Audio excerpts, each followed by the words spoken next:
This is a former communist country, the Soviet satellite Georgia. Today, it's a growing nation ranked even higher than America in economic freedom. How did Georgia fairly quickly get to this after decades of poverty and misery? My executive producer, Maxim Lott, spent months there to try to find out. What can Americans learn from here? Georgia was once extremely poor because 100 years ago, the Red Army had occupied the whole country and established the Soviet regime. Communists took ownership of all private property, farms, houses, businesses. Everything was taken and put under government control. It was a crazy time, crazy country. When Zurab Japaridze was younger, he joined these protests.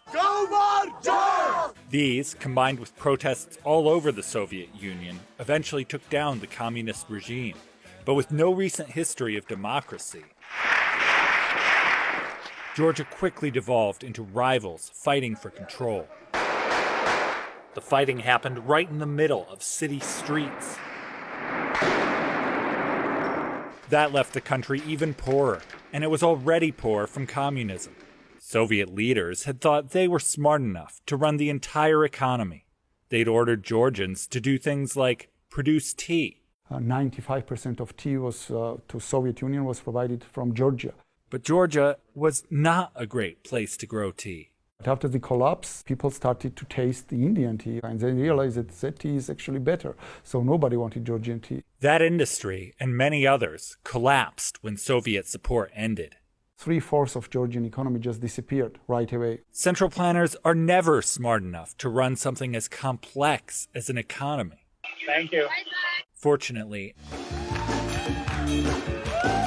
this eccentric libertarian multimillionaire became economy minister and had nearly free rein to make everything private as much as possible. As Georgia's former president puts it, we scrapped 90% of licensing and permits. That reduced corruption.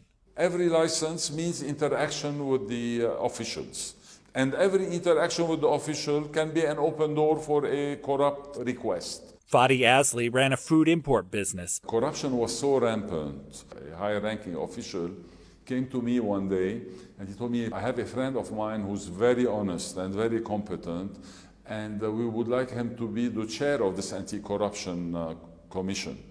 But he has to pay someone $10,000 to get his job. So the future chair of the anti-corruption commission had to bribe someone to get his job. Georgia has come a long way since then. Transparency International says it's now less corrupt than all of its neighbors. We fired the entire police force, the entire customs office, the entire tax service. We diminished the number of agencies by half.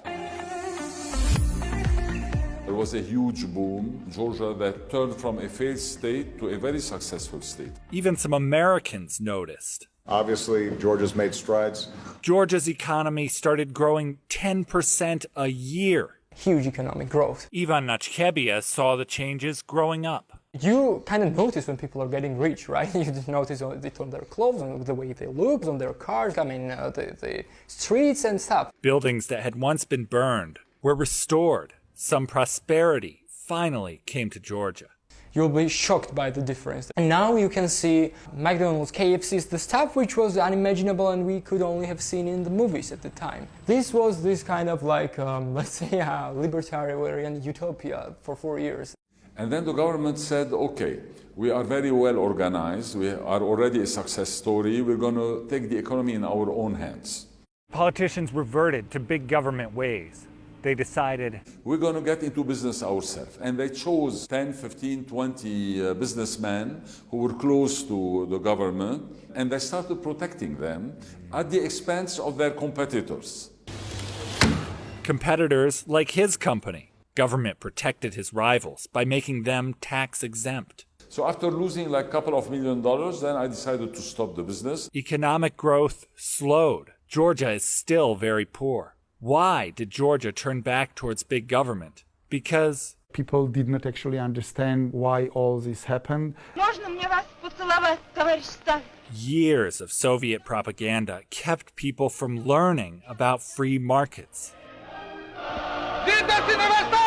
When explaining some stuff to my parents, they lived all their life during Soviet times. And what I realized that you're touching something that is really sacred for them. With my parents, I just gave up. Did they vote for you anyway? Yeah, of course. Yeah. Japaridze is now in the Georgian parliament, the leader of this libertarian party, which stands for the values of individual liberty, property rights, free market, freedom of speech and expression. It's about how you see the world, whether you want to take responsibility about your life or you are fine with being a slave and having some kind of a master who will provide you with all your basic needs. This kind of mentality is what is hindering the rapid development of this country. The overall lesson to learn from Georgia? Government should not interfere with business. The government should be out. Government should be very small. It should just regulate the minimum.